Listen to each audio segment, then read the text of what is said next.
So today we'll start with C++, right? So C++ हम बिल्कुल शुरू से करेंगे to the advanced topics and this is going to be a one shot series. So आप एक एक वीडियो में काफी सारे टॉपिक्स कवर करेंगे assuming कि आपने थोड़ा बहुत C++ पहले पढ़ा हुआ है, you're not an absolute beginner, या आपने एटलीस्ट C पहले की हुई है, if not C++, right? So चलिए शुरू करते हैं. C++ जो है, this is termed as your object oriented language. ठीक है, तो सी प्लस प्लस हमारी ऑब्जेक्ट ओरिएंटेड लैंग्वेज है. किसने बनाई थी? बर्जेन स्ट्रॉस्ट्रॉम ने. ठीक है, सो आपके पास सबसे पहले आई थी आपकी, मतलब सबसे पहले तो नहीं, बट सी प्लस प्लस से पहले आई थी C language, which was made by Dennis Ritchie, who is also known as father of programming, right? तो उन्होंने बनाई थी सी. उससे पहले ए लैंग्वेज भी थी, बी लैंग्वेज भी थी, बट फाइनली जो यूज होनी शुरू हुई that was C language. And then came your C plus plus. दोनों में सबसे बड़ा डिफरेंस जो है वो ये है कि सी जो है वो प्रोसीजरल लैंग्वेज है and C plus plus is an object oriented language. काफी जगह पर ये भी कहा जाता है कि जो सी है वो सी प्लस प्लस का सबसेट है. तो आपके पास जो भी कुछ सी प्लस प्लस में है वो सब सी में भी है. तो एक तरह से जहां सी खत्म होती है वहां से एक्चुअल सी प्लस प्लस शुरू होती है. सो बेसिक प्रोग्राम्स कैसे बनाते हैं, लूप्स कैसे यूज करते हैं, कंडीशंस कैसे लगाते हैं, एरेज क्या होते हैं, स्ट्रक्चर्स क्या होते हैं, ये सब आप सी में पढ़ते हो. और जब उसके अंदर ऑब्जेक्ट्स का कंसेप्ट ऐड हो जाता है तो वो सी प्लस प्लस बन जाती है. मैं आपको शुरू से रिवाइज करा रही हूँ सी वाला पार्ट भी इंक्लूड करके. ठीक है, तो we are going to include that C वाला part as well. But before we start we should know कि भाई दोनों में फर्क क्या है. What do you mean? जब आप प्रोग्राम्स करोगे तो आपको ज्यादा अच्छे से समझ आएगा कि एक प्रोसीजरल लैंग्वेज और एक ऑब्जेक्ट ओरिएंटेड प्रोग्रामिंग लैंग्वेज में क्या फर्क होता है. बट अभी के लिए प्रोसीजरल लैंग्वेज क्या होती है कि फोकस जो है, फोकस इज ऑन टास्क. हमारा जो फोकस है वो टास्क के ऊपर होता है कि काम होना चाहिए. ठीक है, हमारा मेन फोकस यही है कि इंस्ट्रक्शंस ऐसे लिखो जिससे रिजल्ट आ जाए.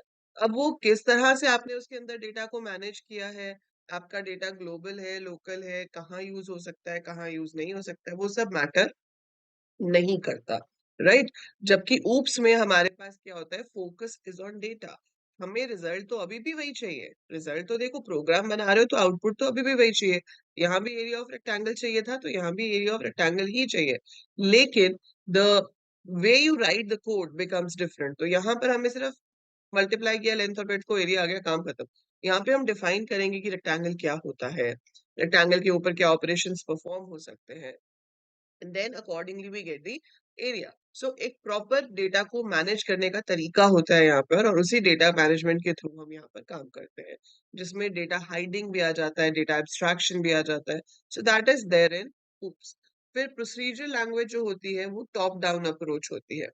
टॉप डाउन अप्रोच का मतलब है कि भाई आपको एक प्रोग्राम बनाने के लिए दिया, आप सीधा ही प्रोग्राम बनाने बैठ गए सोच के कि भाई इसको कि ये इनपुट करेंगे, ये कैलकुलेशन से कुछ ऐसा ऐसा आउटपुट आ जाएगा. सो that is top down approach. लेकिन हम यहाँ पर कौन सी अप्रोच यूज करते हैं? Bottom up approach. Bottom up approach का मतलब क्या है कि आप सबसे पहले अपना छोटे पार्ट्स को सॉल्व करते हो. So you solve small small small small parts and then you combine them to have a bigger picture. ठीक है, तो मैं उनको फिर मिलाकर एक बड़ा प्रॉब्लम को सॉल्व करती हूँ. बट हम शुरू किससे करते हैं? By small small parts. तो हम स्मॉल पार्ट्स को बनाते हैं then we move on to a bigger solution. उसे बॉटम अप अप्रोच कहा जाता है. ठीक है, प्रोसीजरल लैंग्वेज के अंदर ये दो मेन आपके फर्क यही है. बाकी सी सी प्लस प्लस के अंदर बहुत सारे डिफरेंसेस हैं. जैसे सी प्रोसीजरल है, सी प्लस प्लस ऊप्स है. सी में वेरिएबल्स पहले डिक्लेयर होने चाहिए. आप पहली लाइन में ही, फर्स्ट स्टेटमेंट ही पहले वेरिएबल्स डिक्लेयर करते हो, उसके बाद नॉर्मल स्टेटमेंट शुरू होती है. सी प्लस प्लस में वेरिएबल हम पूरे प्रोग्राम में कहीं पे भी डिक्लेयर कर सकते हैं, बस यूज होने से पहले डिक्लेयर होना चाहिए. इनपुट आउटपुट स्टेटमेंट्स डिफरेंट हो जाएंगी. देन आपके पास क्लासेस का कंसेप्ट आ जाएगा जो सी में नहीं था. So likewise you will see कि there are so many other differences जो आप सी प्लस प्लस के प्रोग्राम में देखोगे. But major difference between procedure and OOPs वही होता है कि यहाँ पर हमारा फोकस टास्क पे है प्रोसीजर में, और ऊप्स में हमारा फोकस जो है वो डेटा के ऊपर है. कोई भी लैंग्वेज जो ऑब्जेक्ट ओरिएंटेड होती है उसके अंदर तीन फीचर्स होने जरूरी है. Basic three features of any object oriented language. मैं आपको बता रही हूँ फीचर्स, लेकिन इसको जब आप इम्प्लीमेंट करोगे तब आपको ये एक्चुअली में समझ आएंगे. And these features are encapsulation, inheritance and polymorphism, right? अब यहाँ पर हम कह रहे हैं ऑब्जेक्ट ओरिएंटेड लैंग्वेज, तो भाई सबसे पहली चीज तो यही दिमाग में आनी चाहिए ना कि what do you mean by object? So C plus plus is an object oriented language, but what exactly do you mean by the word object? तो ऑब्जेक्ट क्या होता है? ऑब्जेक्ट हर चीज है। ऑब्जेक्ट ये पेन भी है, ऑब्जेक्ट ये बॉटल भी है, ठीक है?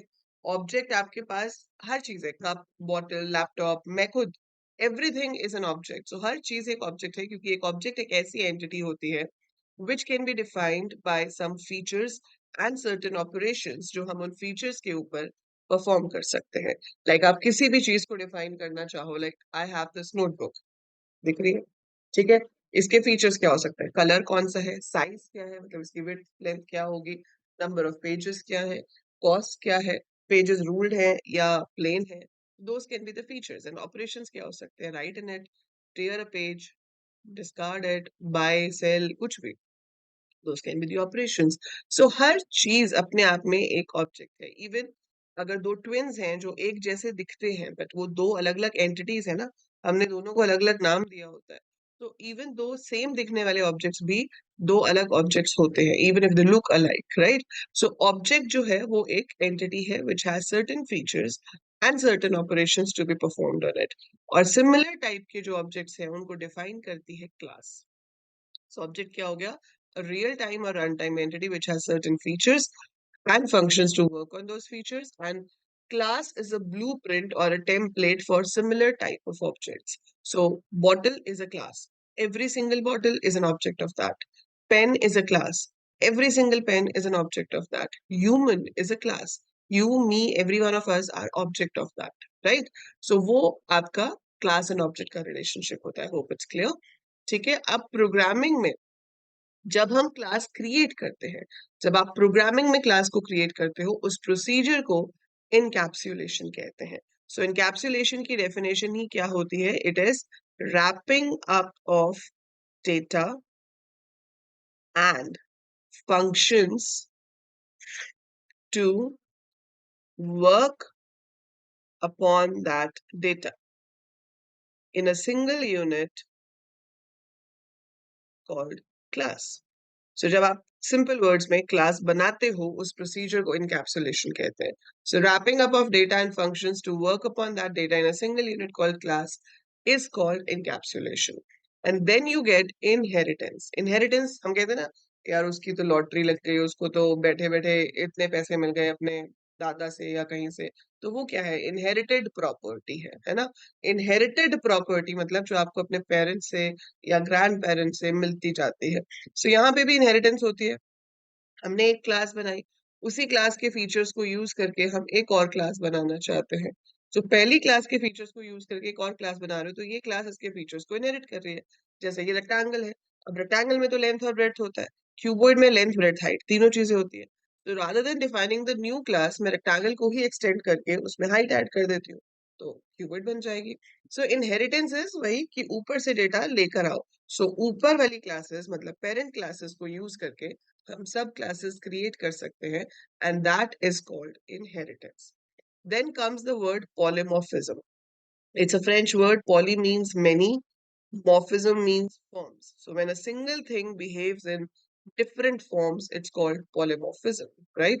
Like अगर आपने C language पढ़ी है और उसमें आपने देखा होगा कि हमारे पास 5 multiplied by 3, so ये स्टार का साइन जो है, it's working as a multiplication operator, so it is giving me 15, right? लेकिन मैं यही स्टार का साइन पॉइंटर्स डिक्लेयर करने के लिए भी यूज करती हूँ, तो ये साइन पॉइंटर की तरह भी काम करता है, यही साइन मल्टीप्लाई के लिए भी काम करता है। अगर आपने कभी पाइथन पढ़ी है तो आपने वहां पर देखा होगा कि 5 + 3 लिखे तो 8 आता है, दो इंटीजर्स को ऐड करेंगे तो वो नॉर्मल ऐड करेगा, 8 आ जाएगा। लेकिन अगर यही चीज आपकी कोट्स में होती है, अगर आप प्लस का साइन स्ट्रिंग्स के साथ यूज करते हो, तो वो कंकैटिनेट करता है। तो जावा हो गई, पाइथन हो गई, वहां पे आपका प्लस का साइन स्ट्रिंग्स के साथ कंकैटिनेशन मतलब ज्वाइनिंग के लिए भी यूज होता है। सी प्लस प्लस में नहीं होता, बट सी प्लस प्लस में आपके पास ऑप्शन है, we have feature called operator overloading, जिसकी हेल्प से आप ऐसा पॉसिबल करवा सकते हो, but by default it's not like that, right? So ये कुछ एग्जांपल्स हैं पॉलीमॉर्फिज्म के कि ये सिंगल चीज अलग तरीके से बिहेव कर सकती है डिपेंडिंग अपॉन कि वो किस टाइप की वैल्यू के साथ यूज हो रही है और कितनी वैल्यूज के साथ यूज हो रही है। So that is polymorphism. A single thing can behave in many forms, तो उसे हम पॉलीमॉर्फिज्म कहते हैं। ये सब हम कोडिंग में इम्प्लीमेंट करेंगे, बट उससे पहले आज हम रिवाइज करेंगे सिर्फ आपका basics of C plus plus का सिंटेक्स क्या होता है, क्या क्या कमांड्स हम उसमें यूज कर सकते हैं, and then when we eventually start with classes we will be exploring all these options in detail. Okay, so अब इसके बाद हमारे पास क्या है, आपका बेसिक्स ऑफ सी। जब हम कोई भी प्रोग्रामिंग लैंग्वेज सीखते हैं, whatever programming language you learn, the first thing you learn about it is the character set, कि आप क्या क्या कैरेक्टर्स यूज कर सकते हो। ठीक है, तो हम क्या क्या कैरेक्टर्स यूज कर सकते हैं? हम capital A to Z use कर सकते हैं, हम small A to Z use कर सकते हैं, हम डिजिट्स यूज कर सकते हैं, हम स्पेशल सिंबल्स यूज कर सकते हैं। So all these symbols you can use in a C plus plus program. Generally C plus plus का प्रोग्राम लोअर केस में लिखा जाता है and C plus plus case sensitive है। सेंसिटिव मतलब जो चीज स्मॉल में लिखनी है वो स्मॉल में ही आएगी, जो कैपिटल है वो कैपिटल में आएगी। Differentiates between small and capital letters. ये सारे सिंबल्स का अपना कुछ ना कुछ पर्पस होता है जो आपको पता चलता रहेगा क्या क्या है, और आप उनको इंटरचेंजेबली यूज नहीं कर सकते। जिस पर्पस के लिए जो सिंबल डिफाइंड है वो उसी पर्पस के लिए यूज होगा, राइट? सो कैरेक्टर सेट के बाद आती है बारी वर्ड्स बनाने की। कुछ वर्ड्स जो यहाँ पर पहले से डिफाइंड होते हैं उन्हें कहा जाता है keywords, and every language has it, चाहे वो पाइथन है, चाहे जावा है, सी सी प्लस प्लस कोई भी है, क्योंकि आपका जो प्रोग्राम आप लिख रहे हो वो एक हाई लेवल लैंग्वेज में लिख रहे हो, वो आपके कंप्यूटर को समझ में नहीं आता, राइट? सो कंप्यूटर को समझ में नहीं आता, कंप्यूटर को तो एक ही भाषा समझ आती है, कौन सी है फटाफट से चैट में लिख के दिखाओ। Which language does the computer understand? So computer कौन सी लैंग्वेज समझता है? कंप्यूटर को सिर्फ एक ही भाषा समझ में आती है, और वो है machine language, that is binary language, language of zeros and ones, right? So हमें एक ट्रांसलेटर चाहिए होता है जो हमारे हाई लेवल प्रोग्राम को कन्वर्ट करता है मशीन लैंग्वेज में। तो हमारा जो प्रोग्राम है वो सोर्स कोड होगा, जिसमें वो कन्वर्ट होगा वो ऑब्जेक्ट कोड होगा। तो अब ये कीवर्ड्स क्या होते हैं? कीवर्ड्स होते हैं वो वर्ड्स जो इस ट्रांसलेटर के पास पहले से डिफाइंड है।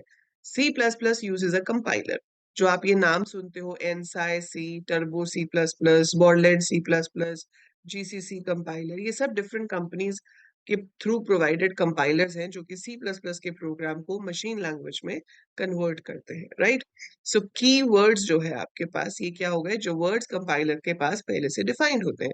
सो these words are already defined to the compiler. So compiler को पता है कि ये वर्ड लिखा है तो इसका ये मतलब होगा। So already defined to the compiler. इनको हम रिजर्व्ड वर्ड्स भी कहते हैं, क्योंकि ये किसी और पर्पस के लिए यूज नहीं हो सकते। They can be use only for the purpose they are defined for. Example, आपके पास int, char, float, if, else, for, while, break.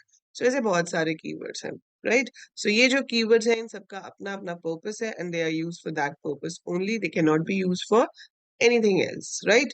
So keywords हैं, केस सेंसिटिव है। अगर आपने इफ लिखना है और आपने कैपिटल आई लिख दिया तो वो गलत होगा। It has to be small if, क्योंकि इफ कीवर्ड जो है वो small I and small F को यूज करके बनता है। कीवर्ड्स बना लिए, चलो ठीक है। अब उसके बाद क्या होगा? कोड में डेटा होगा। कीवर्ड्स तो हो गए। अब जो डेटा है वो दो तरह का हो सकता है, कांस्टेंट या फिर वेरिएबल। कांस्टेंट को हम लिटरल भी बोलते हैं, ठीक है, और variable which can be modified. So constant means वो चीज जो सेम रहती है, जो मॉडिफाई नहीं हो सकती, and variable means which can be modified, right? So constant हो गया कि आपने डायरेक्टली कोई नंबर लिख दिया, 15, 21.6, anything like that. So if you write something like this, it's a constant, ये सेम रहेगा during the execution of the program. लेकिन वेरिएबल हो सकता है, जैसे हम कहते हैं कि area of a circle is pi r square. अभी आर क्या है? पाई तो मुझे पता है कि 3.14 है ना? सो पाई तो मुझे पता है कि 3.14 है या 22/7 है, लो।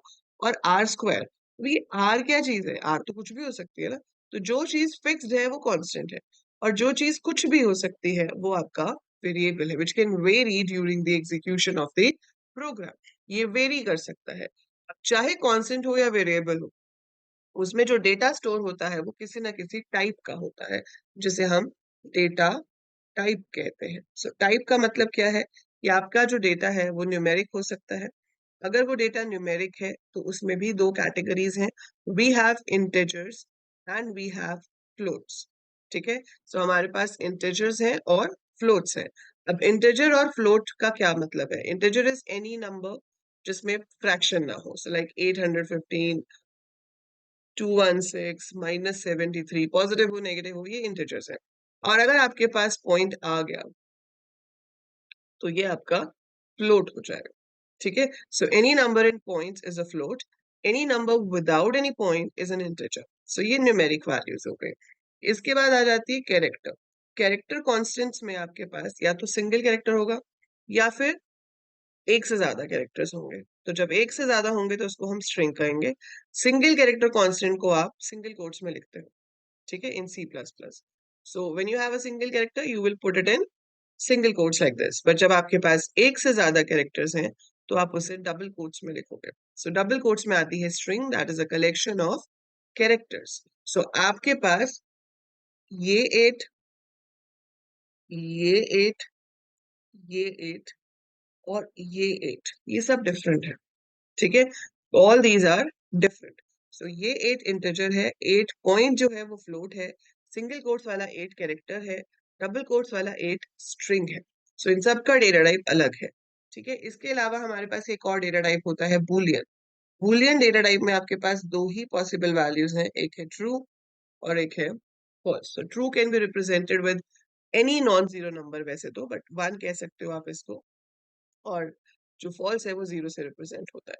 But otherwise C plus plus में कोई भी नंबर जो जीरो नहीं है वो ट्रू कंसिडर होगा and zero is your false. ठीक है, सो ये डेटा टाइप्स है।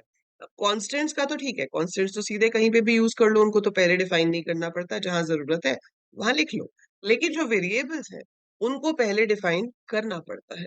सो उनको आपको पहले डिफाइन करना पड़ता है with the help of a special statement called data declaration statement. So जो वेरिएबल्स हैं वो यूज से पहले डिक्लेयर होने चाहिए। सी लैंग्वेज में होता है कि सबसे पहले वेरिएबल्स डिक्लेयर होंगे फिर कोई भी स्टेटमेंट आएगी, लेकिन सी प्लस प्लस कहता है कहीं भी डिक्लेयर करो बट यूज होने से पहले डिक्लेयर हो जाना चाहिए।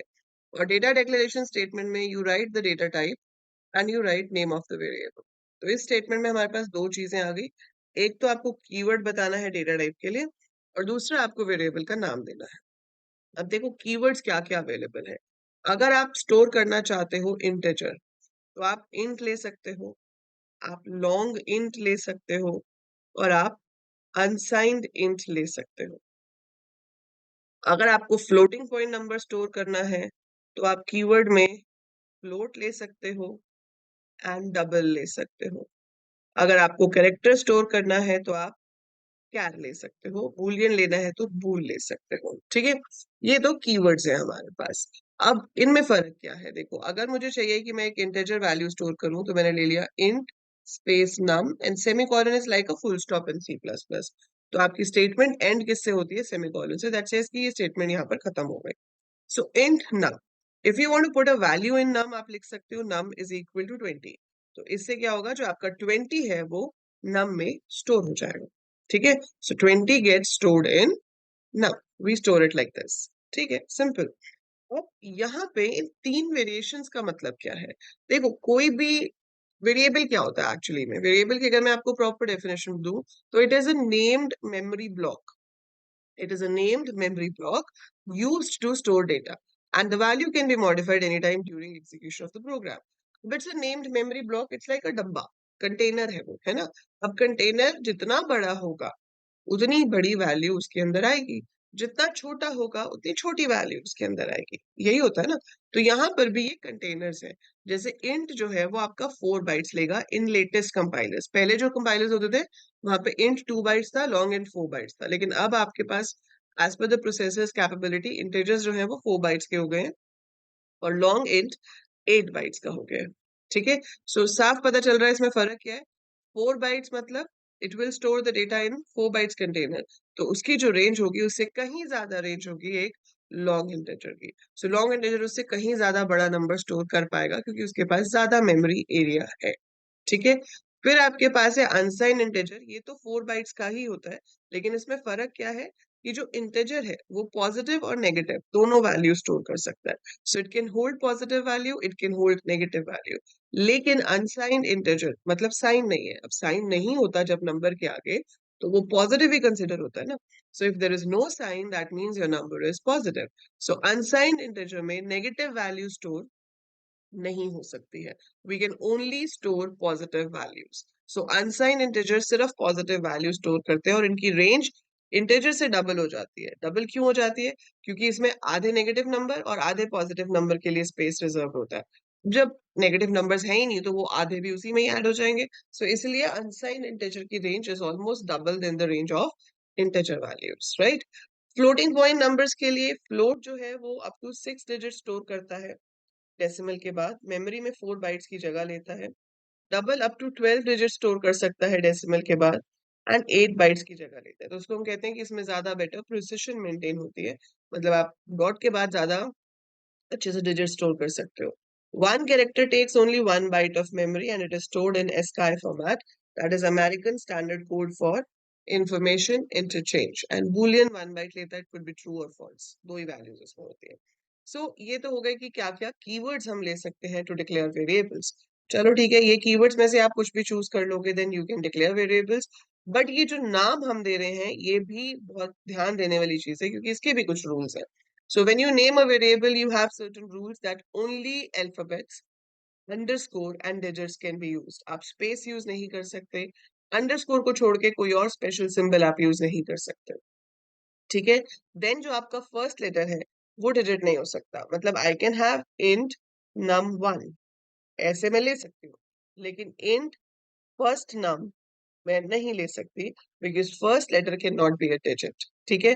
Then keywords cannot be used as variable names and your variable names are case sensitive. अगर आपने declare किया है num n capital, ठीक है, और आप यहाँ पर असाइन कर रहे हो छोटे वाले में, तो एरर आ जाएगा. वो कहेगा कि num तो डिफाइंड ही नहीं है.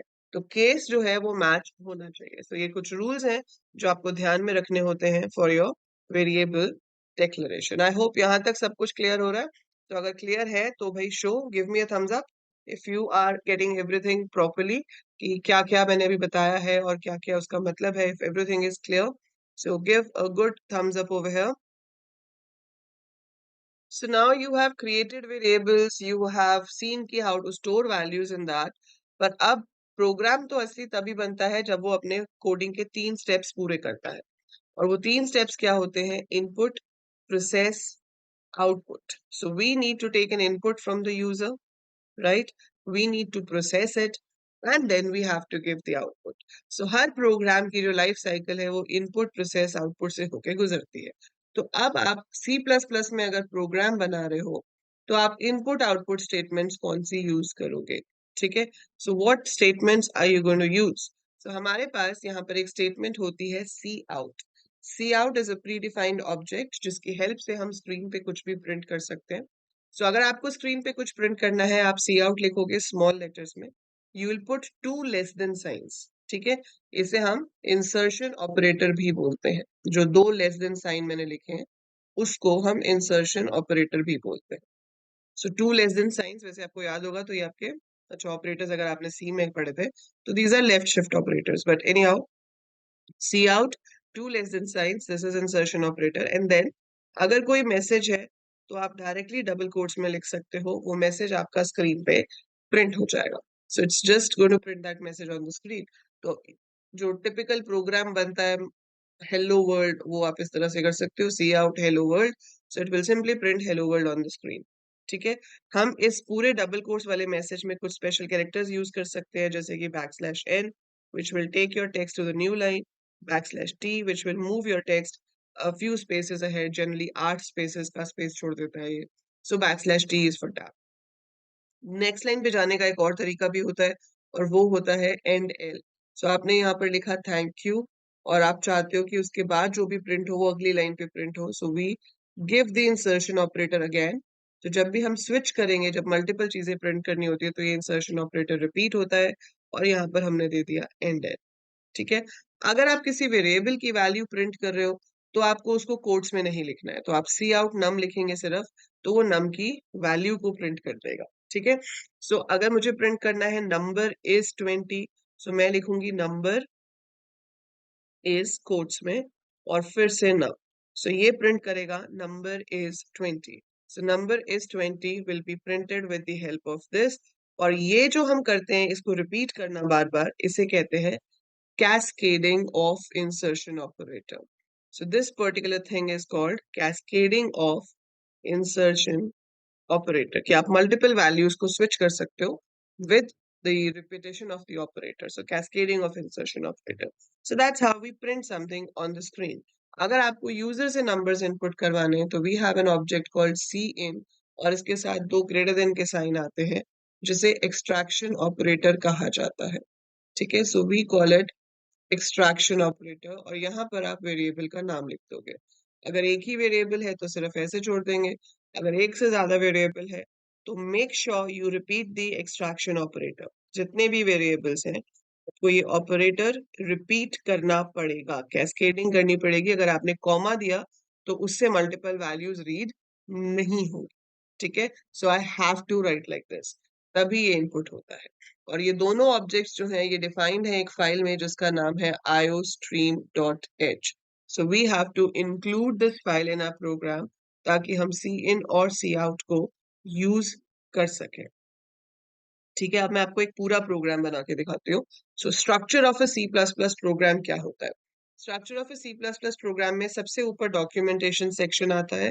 डॉक्यूमेंटेशन सेक्शन मतलब अगर आपको कोई कमेंट वगैरह लिखना हो, कमेंट लाइक मैंने यहाँ पे 2 स्लैश दिए और लिखा प्रोग्राम टू फाइंड और calculate area of a rectangle. ठीक है, सो सी प्लस प्लस में कमेंट का मतलब होता है वो लाइन जो हम अपनी रेफरेंस के लिए लिख रहे हैं वो एग्जीक्यूट नहीं होगी। अगर आपको पता है what is the other way of writing a comment, so right in the chat. So one way is if I am making a single comment, single line comment, तो सिंगल लाइन कमेंट जो है वो double slash से शुरू होगा। तो जहां पे भी लाइन डबल स्लैश से शुरू हो गई वो कमेंट है। We have one more way of giving comments जो कि सी लैंग्वेज से इनहेरिटेड है। व्हाट इज दैट, वो आप लिखिए, मैं आपको प्रोग्राम खत्म करके बताऊंगी वो क्या है। तब तक देखते हैं कौन कौन चैट में सही आंसर लिखता है। So program to find area of a rectangle. अब इसके बाद आपके पास हैश इंक्लूड वाला आ जाएगा। ये हैश इंक्लूड वाली स्टेटमेंट थोड़ी डिफर करेगी। जो लोग बना रहे हैं टर्बो में या पॉडलैंड में, आप पूरा लिखोगे iostream.h और अगर आप जीसीसी में बना रहे हो तो आप सिर्फ हैश इंक्लूड iostream लिखोगे, डॉट एच लिखने की जरूरत नहीं है वहां पे। जो जीसीसी वाले हैं उनको ये लाइन लिखनी पड़ती है इसके बाद यूजिंग नेम स्पेस एसटीडी, लेकिन उससे पहले वाले लिखें या नहीं लिखें कोई फर्क नहीं पड़ता। नेम स्पेसेस हम आगे जाके डिस्कस करेंगे, but for the time being you have to write this using name space STD. STD stands for standard. So using name space STD मतलब मेरा ये जो भी है प्रोग्राम वो स्टैंडर्ड नेम स्पेस को बिलोंग करता है। ठीक है, देन सी प्लस प्लस में एक फंक्शन होता है जिससे प्रोग्राम की एग्जीक्यूशन शुरू होती है। उसके बिना प्रोग्राम एग्जीक्यूट नहीं हो सकता and that is function main. So we will have int main round brackets empty. ठीक है, and then you have curly brackets. देखो हैश इंक्लूड वाली लाइन के पीछे सेमीकोलन नहीं आएगा। ठीक है, यूजिंग नेम स्पेस एसटीडी के पीछे आएगा। इंट मेन इसके आगे ये ब्लॉक है इसलिए सेमीकोलन नहीं आएगा। इंट मेन राउंड ब्रैकेट शुरू की, it's a function. Curly brackets are used to mark a block of statements. तो जहां पे ये कर्ली ब्रैकेट शुरू हो रही है और जहां पे बंद होगी तो ये सारा पार्ट मेन के अंदर कंसिडर होगा। अब इसके अंदर क्या चाहिए, आप एरिया ऑफ रेक्टेंगल निकालना चाहते हो तो मैंने 3 इंटीजर्स ले लिए एल बी ए। सो वेरिएबल के नाम मेरी मर्जी है, मैं चाहती तो पूरा पूरा लिख सकती थी length breadth area. So it's up to you how you want to name your variables, but as a good programmer आपको वेरिएबल्स के नाम हमेशा मीनिंगफुल देने चाहिए। ठीक है, लंबे चाहे हो जाए कोई प्रॉब्लम नहीं है, but you should give meaningful names to the variables. So it's int length breadth area. अब आप चाहते हो कि लेंथ और ब्रेड्थ इनपुट हो जाए, तो इनपुट के लिए वैसे तो जो स्टेटमेंट है वो सीन है, we should write like this, है ना। तो सी इन एल बी, तो इससे क्या होगा जब हम इस प्रोग्राम को रन करेंगे तो स्क्रीन पे कर्सर आएगा, बट यूजर को क्या पता क्या इनपुट करना है। तो हम यहाँ यूजर की हेल्प कर देते हैं, एक सी आउट दे देते हैं, उसको बोलते हैं enter length and breadth of the rectangle. तो अब क्या होगा जब ये प्रोग्राम शुरू होगा, देखो कंप्यूटर के पास अपना कोई दिमाग नहीं होता, उसने एक एक लाइन को वैसे ही एग्जीक्यूट करना है जैसे आपने लिखा है। तो पहले उसने 3 वेरिएबल डिक्लेयर कर दिए, ठीक है। अब उसने सी आउट है तो इस मैसेज को स्क्रीन पे प्रिंट करा दिया। कि enter length and breadth of the rectangle. तो ये मैसेज स्क्रीन पे आ गया। अब बिकॉज ऑफ द सी इन, वहां पे कर्सर ब्लिंक कर रहा होगा, वहां पर हम नंबर इनपुट करेंगे, वो एल और बी में चले जाएंगे। ठीक है, अब एरिया कैलकुलेट हो गया, लेंथ इनटू ब्रेड्थ, सेमीकोलन सबके पीछे है देखो। अब आप उसको प्रिंट करना चाहते हो, एरिया इज ए सेमीकोलन, खत्म हो गया प्रोग्राम। जब प्रोग्राम खत्म हो गया तो लास्ट में हम लिख देंगे रिटर्न 0। सो ये जो मेन है, ये क्या करता है, ये एक नंबर रिटर्न करता है, किसको, ऑपरेटिंग सिस्टम को, बताने के लिए कि प्रोग्राम सक्सेसफुली एग्जीक्यूट हुआ या नहीं हुआ। अगर इसमें से 0 रिटर्न होता है तो ऑपरेटिंग सिस्टम विल मार्क कि हाँ भाई प्रोग्राम इज सक्सेसफुली एग्जीक्यूटेड। और अगर इसमें 0 रिटर्न नहीं होता, कुछ और नंबर होता है, तो वो उसको एरर कोड समझ लेता है कि इस एरर के साथ आपका प्रोग्राम खत्म हुआ है। सो दैट्स वाई हम इसमें हमेशा रिटर्न 0 करते हैं। ये इंट आप यहाँ ना भी लिखो तो भी बाय डिफॉल्ट ये इंट ही होता है, तो मैं नहीं भी लिखूंगी तो भी इसका मतलब इंट है। सो कि मेन जो है वो एक इंटीजर वैल्यू को रिटर्न कर रहा है। So we write it like this. So this is your one basic simple program of C++। सो ये आपका एक सिंपल छोटा सा प्रोग्राम है, जबकि ये बना अभी सी के स्टाइल में। सी प्लस प्लस वाले स्टाइल का एरिया ऑफ रेक्टेंगल भी हम करेंगे जब हम क्लासेस बनाएंगे, ठीक है। सो ये आपका एरिया ऑफ रेक्टेंगल है in procedural style. Object oriented style आप सीखोगे जब क्लासेस बनेंगे। So this is one very basic, very simple program of C++। I hope यहाँ तक सबको सब कुछ क्लियर है कि कैसे एक सिंपल प्रोग्राम C++ में हम लिख सकते हैं, right? So this is very basic. If it is clear, so do write in the chat कि yes ma'am, it is clear till here, fine? So till the program, और जो बात की थी हमने कमेंट की, तो वो कमेंट जो दूसरा है वो क्या होगा, slash star and star slash. अगर आप कोई भी multi line comment, single line comment तो इससे हो जाता है, पर अगर आपको एक से ज्यादा लाइन को कमेंट करना है तो आप उसे शुरू कर सकते हो स्लैश स्टार से, अपनी स्टेटमेंट्स लिखो और लास्ट में स्टार स्लैश से उसको बंद कर दो। सो दैट मीन्स ये सारी की सारी लाइंस जो इसके अंदर है that will be treated as a comment. तो वो कमेंट होंगी, वो प्रोग्राम एग्जीक्यूशन में उसका कोई रोल नहीं होगा, वो सिर्फ हमारी अपनी रेफरेंस के लिए है कि हम अपने खुद को ही अपने आप को अपना कोड एक्सप्लेन कर रहे हैं या ये लिख रहे हैं कि कब बनाया था, कब लास्ट मॉडिफाई किया, anything like that. So whatever information is it's only for you, nothing to be executed, right. So ये तो हो गया बेसिक प्रोग्राम। अब इसके अंदर हमने जो कैलकुलेशन की है, we used star sign for multiplication, ठीक है।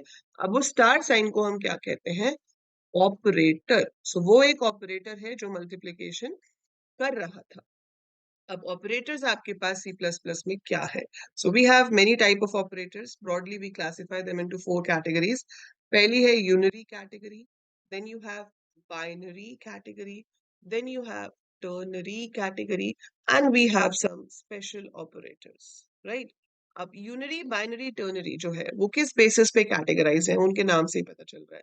Unary operator is the operator which works on a single value. तो अगर आपका ऑपरेटर एक वैल्यू पे काम कर रहा है तो वो यूनरी है। अगर आपका ऑपरेटर दो वैल्यूज पे काम कर रहा है तो वो बाइनरी है।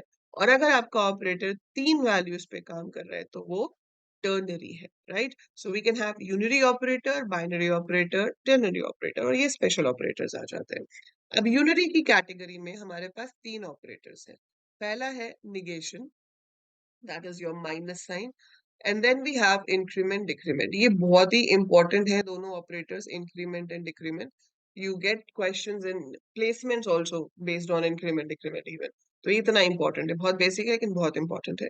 बाइनरी के अंदर हम कैटेगरीज पढ़ेंगे कि अरिथमेटिक ऑपरेटर क्या होते हैं, रिलेशनल ऑपरेटर्स क्या होते हैं, ठीक है, लॉजिकल ऑपरेटर्स क्या होते हैं, then you have assignment operators, and then you have bitwise operators. So these are the categories of binary operators, right? Then we get ternary. Ternary operator में एक ही operator है जिसका नाम है conditional operator. So it is conditional operator. And then we have special operators. इसमें operators ऐसे ऐसे हो जाते हैं जैसे कि size of, instance of. So we have certain operators like this जो कि normal calculations के लिए use नहीं होते। जैसे अगर आप size of integer करते हो, size of int, तो वो आपको क्या देगा, 4, कि भाई इंटीजर को कितनी बाइट्स चाहिए, 4 बाइट्स चाहिए, ठीक है। सो इस तरह के जो ऑपरेटर्स हैं वो स्पेशल ऑपरेटर्स में आ जाते हैं। तो पहले we will look into these 3 categories. तो सबसे पहले हम देखते हैं कि निगेशन क्या चीज है। अब निगेशन क्या चीज है, देखो निगेशन जो है आपके पास, वो है माइनस का साइन। सो सिंपल है भाई, अगर नंबर 70 है तो पॉजिटिव है, -70 है तो नेगेटिव है। सो नेगेशन क्या करता है? Changes sign of a number. ठीक है, आपके नंबर का साइन चेंज करने के लिए आप माइनस साइन यूज कर सकते हो। जैसे कि मैंने यहाँ पर डिक्लेयर किया इंट ए बी सी। ए में मैंने पुट कर दिया 50, तो ए में 50 है। बी में पुट किया -a, तो बी में क्या जाएगा? -50। फिर मैंने लिख दिया c is equal to -b, तो c में क्या जाएगा? -50 का माइनस मतलब +50। So it simply changes the sign of the value. Positive changes to negative, negative changes to positive. अच्छा, अब आती है बारी हमारे इंक्रीमेंट ऑपरेटर की।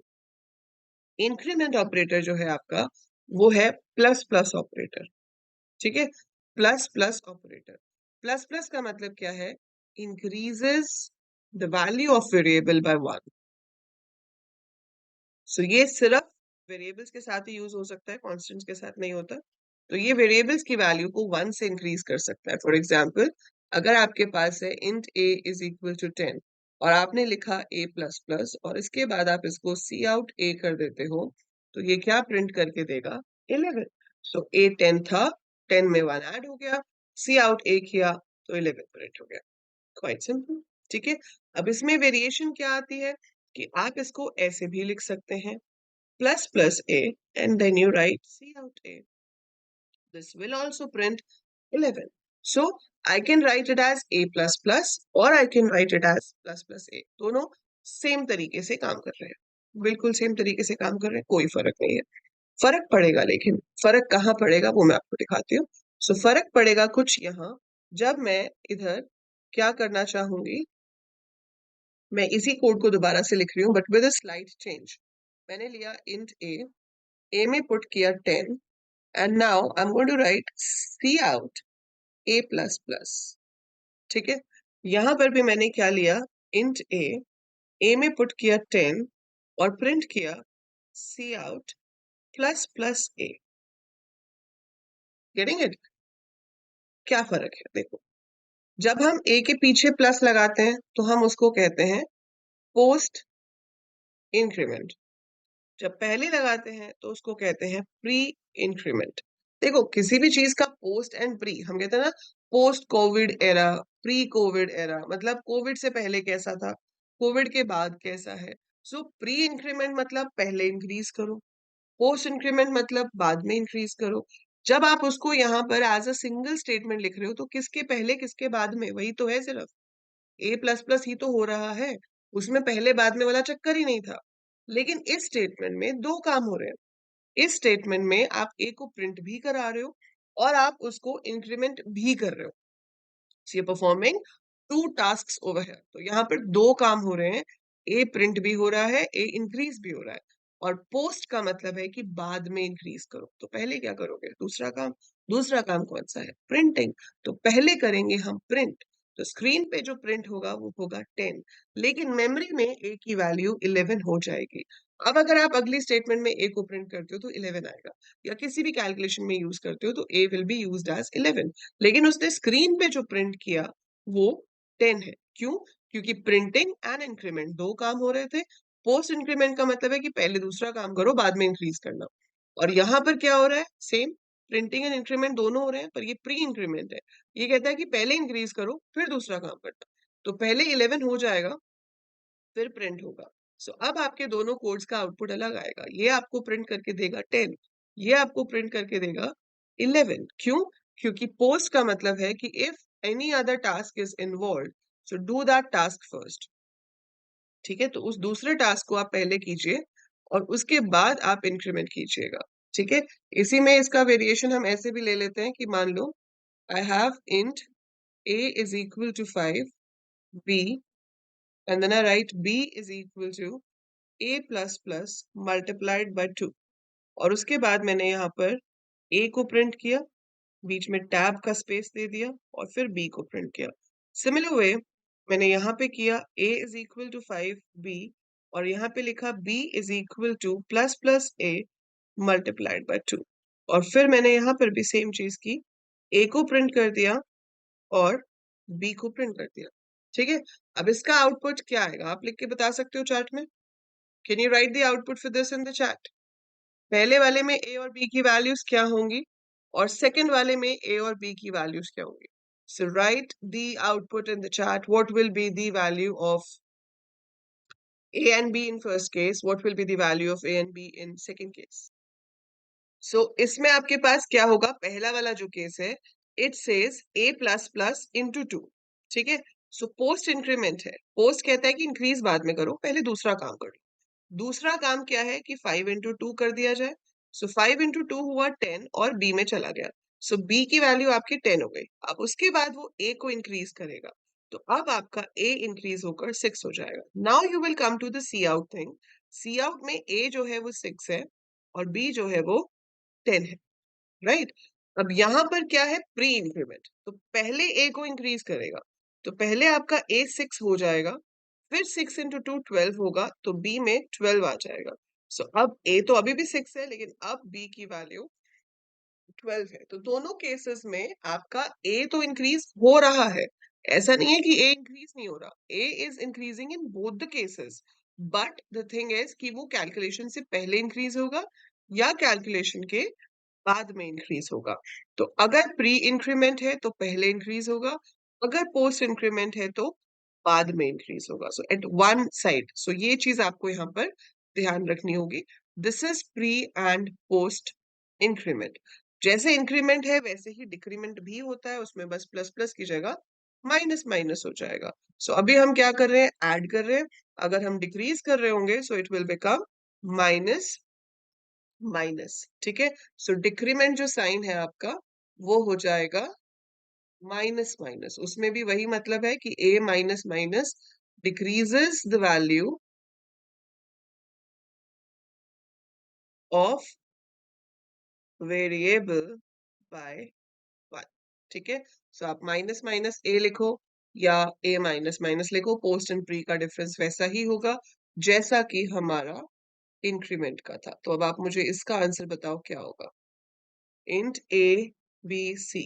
मैंने लिखा c is equal to a plus plus into minus minus b.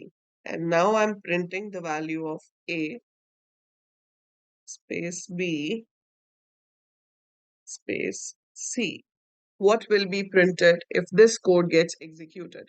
अगर ये execute होता है तो क्या output आएगा आपका? What should be the output for this code? So output of this question will be 11, 4 and 40. So a plus plus तो बाद में होगा. a क्या है 10, माइनस माइनस बी पहले होगा तो ये 4 हो जाएगा. सो 10 into 4 40 will go to c and later a will be increased and will become 11. So output will be 11, 4, 40. ठीक है. So this will be the output for this. ये हो गया हमारे unary operators. So unary operators we have done. Then comes your binary operators. Binary मतलब जो दो values पे काम करते हैं, जिसमें सबसे पहली कैटेगरी आपकी आती है अरिथमेटिक ऑपरेटर्स की. इसमें 5 ऑपरेटर्स हैं हमारे पास. Multiply, divide, mod, plus and minus. मैंने इनको दो लेवल्स पे क्यों लिखा है, क्योंकि यहाँ पे बॉडमास नहीं होता. यहाँ पे ऑपरेटर हायरार्की या फिर ऑपरेटर प्रेसिडेंस आप इसको कह सकते हो. सो ये हायर लेवल पे है, ये लोअर लेवल पे है. मतलब पहले इस लेवल के सारे ऑपरेटर सॉल्व होंगे, जब हो जाएंगे तो उसके बाद इस लेवल के ऑपरेटर सॉल्व किए जाएंगे. स्टार का काम है मल्टीप्लाई करना, स्लैश का काम है डिवाइड करना, परसेंटेज का परसेंटेज के साथ कोई रिलेशन ही नहीं है. इसका काम है रिमाइंडर निकालना. इसको हम मॉड्यूलस ऑपरेटर भी कहते हैं. अब इसकी जरूरत देखो क्यों पड़ी, क्योंकि सी हो या सी प्लस प्लस हो, हमारे पास एक रूल होता है कि एक इंटीजर जब एक इंटीजर के साथ ऑपरेट होगा तो आंसर इंटीजर ही आएगा. तो प्लस माइनस मल्टीप्लाई में तो कोई फर्क नहीं पड़ता, पर डिवाइड में तो पड़ता है कि 5 इंटीजर है, 2 इंटीजर है. अब इसको डिवाइड करके तो इंटीजर नहीं आ रहा ना, इसको तो डिवाइड करके 2.5 आ रहा है. सो अगर आप 5/2 करोगे तो आपका आंसर 2.5 नहीं आएगा, आपका आंसर 2 आएगा. So if I divide 5 by 2, the answer is going to be 2, not 2.5. So integer upon integer is always an integer in C++. Point में चाहिए तो 5.0 अपॉन 2 करते तो 2.5 आ जाता. इस चीज को हम इम्प्लिसिट टाइप कास्टिंग कहते हैं, जो सेकेंड लाइन में हो रही है. सो इम्प्लिसिट टाइप कास्टिंग का मतलब क्या है कि जब एक वैल्यू, मतलब जब दोनों वैल्यूज अलग अलग टाइप की हो तो जो भी हायर टाइप होता है उसमें आपका डेटा कन्वर्ट हो जाता है। हायर का मतलब जिसमें डेटा लॉस के चांसेस कम हो। तो जहां पे हमें पता है कि डेटा लूज नहीं होगा तो वो उसमें कन्वर्ट हो जाएगा। So it will be converted to the higher data type, that's called implicit type casting, right. So ये होता है, पर अब ये वाले केस में तो पूरा डिवीजन नहीं हुआ। आप ठीक है, ये आपको क्वेश्चन दे रहा है, आप रिमाइंडर निकालना चाहते हो तो यहाँ परसेंटेज साइन का यूज होता है। सो 5 mod 2 will give you 1, 7 mod 4 will give you 3, ठीक है। 4 mod 5 will give you 4 itself, क्योंकि 4 तो 5 से डिवाइड ही नहीं होता, तो 4 अपने आप में ही उसका रिमाइंडर है। सो ये तीनों ऑपरेटर्स जो हैं पहले ये सॉल्व होंगे, जब ये सॉल्व हो जाएंगे तो प्लस माइनस होंगे। अब जो सेम लेवल वाले हैं इसको तो हम हायरार्की या प्रेसिडेंस कह देते हैं। So we call it precedence of operators, but we also have a term called associativity of operators. Associativity of operators क्या होती है कि जो सेम एक्सप्रेशन है, मतलब लाइक 7 into 3 डिवाइडेड बाय 2, तो इसमें पहले मल्टीप्लाई होगा फिर डिवाइड होगा। अगर इसमें उल्टा होता ऐसे, तो पहले डिवाइड होता फिर मल्टीप्लाई होता, मतलब जो लेफ्ट टू राइट पहले आ जाए वो पहले सॉल्व होगा। So associativity of arithmetic operators is what, left to right. So whichever comes first is evaluated first from left to right side if they are on the same precedence level. तो अगर वो same precedence level पे है तो left to right जो पहले आएगा वो पहले ऑपरेट हो जाएगा, उसे हम एसोसिएटिविटी कहते हैं। Is it clear? ठीक है, सो दैट इज एसोसिएटिविटी। सो ये आपके अरिथमेटिक ऑपरेटर्स हो गए। बाकी हमारे पास रामबान है। रामबान क्या है? आपका राउंड ब्रैकेट्स। तो कभी भी आपको अपने हिसाब से कैलकुलेशंस करनी हो, आपको करना है 7 + 3 × 2, लेकिन ये तो 3 × 2 पहले करेगा और उसके बाद उसे 7 में ऐड करेगा।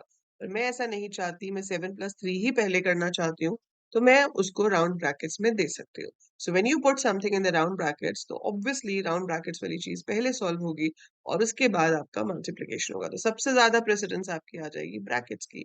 तो brackets have to be solved first, after that जो भी उसके अंदर ऑपरेटर्स हैं वो सॉल्व होंगे एज पर देयर प्रेसिडेंस। सो ये तो हो गए arithmetic operators. Arithmetic operators I use for calculations, result हमेशा नंबर ही आएगा। अब उसके बाद हमारे पास ऑपरेटर्स हैं जिनका रिजल्ट हमेशा ट्रू या फॉल्स आता है। सो हम कहते हैं कि these are used to make Boolean expressions. तो वो क्या बना रहे थे? Arithmetic expressions. और ये क्या बना रहे हैं? Boolean expressions. Why Boolean expressions? क्योंकि इनका रिजल्ट हमेशा ट्रू या फॉल्स ही होता है। और ये ऑपरेटर्स क्या है? Greater than, less than, greater than, equal to, less than equal to and not equal to, right. So greater than ये चेक करेगा कि लेफ्ट वाली वैल्यू राइट वाली वैल्यू से बड़ी है या नहीं। अगर है तो ट्रू देगा, नहीं है तो फॉल्स देगा। Then we have less than, छोटी है या नहीं, ग्रेटर या इक्वल है या नहीं, ठीक है। इट्स ग्रेटर और इक्वल और नॉट। देन लेस और इक्वल और not. Then we have equal to. So C हो, C++ हो, जावा हो, पाइथन हो, जब भी आपको ये चेक करना होता है कि दो वैल्यूज सेम है या नहीं, तो हम डबल इक्वल टू साइन का इस्तेमाल करते हैं। Single equal to is for assignment. This is use to store a value into a variable. This is not for equality. So जब कंपैरिजन करना हो तो डबल इक्वल टू साइन का use होगा। अगर दो वैल्यूज सेम है लेफ्ट राइट वाली तो ट्रू आएगा, अगर नहीं है तो फॉल्स आएगा। And this is your not equal to sign. तो आपको चेक करना है कि भाई मार्क्स 90 से ज्यादा है या नहीं, ठीक है। आपका जो एक बॉक्स है वो स्क्वायर है या रेक्टेंगल है। So length not equal to breadth है तो वो रेक्टेंगल होगा, अगर इक्वल हुई तो स्क्वायर होगा। So we can check conditions like this. तो आपकी कंडीशंस चेक हो सकती हैं which will always result in true और फॉल्स। अब ऐसे ही कभी कभी हो जाता है कि कंडीशंस एक से ज्यादा है, उन्हें कंबाइन करना है, तो वहां पर हेल्प होती है लॉजिकल ऑपरेटर्स की। कि मैं चाहती हूँ कि भाई आपकी जो क्लास 12th है सिर्फ उसी के 90 से ज्यादा मार्क्स वाले स्टूडेंट्स चाहिए। तो दो कंडीशन हो गई कि क्लास भी 12th होनी चाहिए एंड मार्क्स जो है वो 90 से ज्यादा होने चाहिए, ठीक है। तो वी हैव टू कंडीशंस। तो वो दो कंडीशंस में क्या होता है कि या तो मुझे ऐसा चाहिए कि दोनों ही कंडीशंस ट्रू हो, या फिर मुझे ऐसा चाहिए कि दोनों में से कोई एक कंडीशन ट्रू हो, depending upon that. So logical operators आपके पास तीन हैं, नॉट, एंड, और। सिंबल्स हमें ये यूज करने हैं पर इनका नाम जो है वो ये है, this is not, this is and this is और, ठीक है। सो नॉट का मतलब है कि कोई कंडीशन अगर ट्रू होगी तो ये उसको फॉल्स कर देगा, लाइक 5 > 3 गिव्स यू ट्रू। पर अगर आपने उसके आगे नॉट लगा दिया तो इसका आंसर फॉल्स हो जाएगा। सो आपको अगर निगेट करना है, किसी भी कंडीशन का रिजल्ट उल्टा करना है, तो हम उसके आगे नॉट लगा सकते हो। यही इसका प्रेसिडेंस ऑर्डर भी है। तो सबसे पहले नॉट सॉल्व होता है, फिर आपके एक्सप्रेशन में जहां कहीं पे भी एंड है वो सॉल्व होता है, वो सॉल्व होने के बाद कहीं पे भी और है तो वो सॉल्व होता है। सो एंड के लिए हम डबल एम्परसेंड का साइन लगाते हैं, एंड ये दो कंडीशंस को चेक करेगा, अगर दोनों ही ट्रू है तो ही रिजल्ट ट्रू आएगा। दोनों में से एक भी कंडीशन फॉल्स है तो ओवरऑल रिजल्ट फॉल्स हो जाएगा। So it will give me true only when both conditions are true. If any one condition is false the whole result is false, right. So अगर मुझे चेक करना है कि जो मार्क्स हैं वो 80 से 90 के बीच में है या नहीं, तो मैं लिख सकती हूँ marks greater than equal to 80 and marks less than equal to 90। अगर मुझे चेक करना है कि एक ट्रायंगल है वो इक्विलेटरल है या नहीं, तो side 1 has to be equal to side 2 and side 2 has to be equal to side 3। So side 1 side 2 के इक्वल होना चाहिए एंड साइड 2 साइड 3 के इक्वल होना चाहिए। सो अगर ऐसा है तो वो इक्विलेटरल होगा। अगर एक भी कंडीशन फॉल्स हो गई तो वो इक्विलेटरल नहीं होगा। इक्विलेटरल मतलब जिसके तीनों साइड सेम होते हैं, राइट। फिर आपके पास है और में क्या होता है कि भाई कोई एक कंडीशन ट्रू हो जाए, या ये वाली ट्रू हो जाए या ये वाली ट्रू हो जाए। So any one of the two conditions is true, so that is और। तो और किसी भी एक कंडीशन के ट्रू होने पे काम करता है। जैसे हम कहते हैं कि भाई स्कॉलरशिप दे देंगे आपको अगर आपके फिजिक्स में 90 से ज्यादा हुए, या फिर आपके मैथ्स में 90 या 90 से ज्यादा हुए। सो दिस इज और। सो और में दो डायरेक्ट पाइप साइन आते हैं, इसको आप शिफ्ट एंड बैकस्लैश को प्रेस करोगे तो आ जाता है। सो ये साइन कहता है और कि any one of the two condition, दोनों ट्रू होंगी तो भी ट्रू आएगा, कोई एक ट्रू होगी तो भी ट्रू आएगा। सो ये हो गए लॉजिकल ऑपरेटर्स। सबसे लास्ट प्रेसिडेंस आपकी होती है असाइनमेंट ऑपरेटर की, जो कि इक्वल टू साइन है, जो कि असाइन करता है। So variable is always on the left hand side, value is always on the right hand side. कभी गलती से आप ऐसे लिख देते हो 5 इज इक्वल टू बी, तो आपको एरर आता है क्या, एल वैल्यू रिक्वायर्ड, कि भाई लेफ्ट साइड पे वेरिएबल चाहिए। सो लेफ्ट साइड पे वेरिएबल चाहिए, राइट साइड पे आपकी वैल्यू होगी जो उस वेरिएबल में जाएगी, right. And this is the last thing to be done. So सारे ऑपरेशंस जब हो जाते हैं, आखिरी काम होता है असाइनमेंट करना। ठीक है, इसके कुछ शॉर्ट हैंड्स भी हैं। We have plus equal to, multiply equal to, divide equal to, mod equal to, minus equal to. So ये बनाया जाता है थोड़े लेजी लोगों के लिए, जिनको लिखना है total is equal to total plus salary. तो कहते हैं भाई दो बार टोटल नहीं लिखना, मुझे सेम वेरिएबल दो बार क्यों लिखो। तो वहां पर हम कर सकते हैं total plus equal to salary. So total plus equal to salary का मतलब क्या हो गया, टोटल में पहले सैलरी को प्लस करो, जो आएगा उसको वापस टोटल में स्टोर कर दो। सो टोटल और सैलरी आपस में ऐड होंगे, जो आपके पास रिजल्ट आएगा वो वापस आपका टोटल में स्टोर हो जाएगा। सो that is the purpose of all of these. इसमें से कोई सा भी आप यूज करोगे उसका यही मतलब है कि मैंने अगर लिखा a multiply equal to 5, so उसका मतलब है a is equal to a multiplied by 5। So ये शॉर्ट हैंड असाइनमेंट ऑपरेटर्स होता है। इसके बाद बिटवाइज ऑपरेटर्स हैं, वो आप सिर्फ तब यूज करते हो जब आपको बाइनरी वैल्यूज पे काम करना। सो आपको नंबर्स की बाइनरी वैल्यूज पे काम करना है तो आपके बिटवाइज ऑपरेटर्स यूज होते हैं, अदरवाइज नहीं होते। ठीक है, सो बिटवाइज ऑपरेटर्स में आपके पास क्या है, you have not, you have and, you have or, you have xor, right shift, left shift, arithmetic right shift. So ये नॉट क्या करता है, अगर आप इसे किसी भी वेरिएबल के साथ लगाते हो तो जो वेरिएबल की बाइनरी वैल्यू है उसमें जहां जहां पे जीरो है वहां वन हो जाएगा, जहां जहां पे वन है वहां जीरो हो जाएगा। एंड क्या करता है, दो वैल्यूज को एंड करेगा, तो जहां पे दोनों बिट्स वन होंगी वन होगा, अगर एक भी बिट आपकी जीरो हुई तो जीरो आ जाएगा। और क्या करता है कि कोई भी एक वन हुई तो वन, और अगर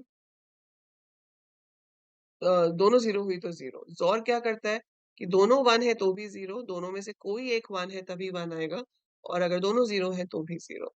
सो ये ऑपरेशन जो है वो आपकी वैल्यूज पे परफॉर्म नहीं हो रहा है। जैसे आपने ए में 25 लिया है, बी में 36 लिया है, so it's not being performed on 25 and 36। 25 को पहले वो बाइनरी में लेगा क्या है, 36 का बाइनरी लेगा क्या है, फिर उन बाइनरी वैल्यूज के ऊपर ही ऑपरेशंस परफॉर्म होते हैं।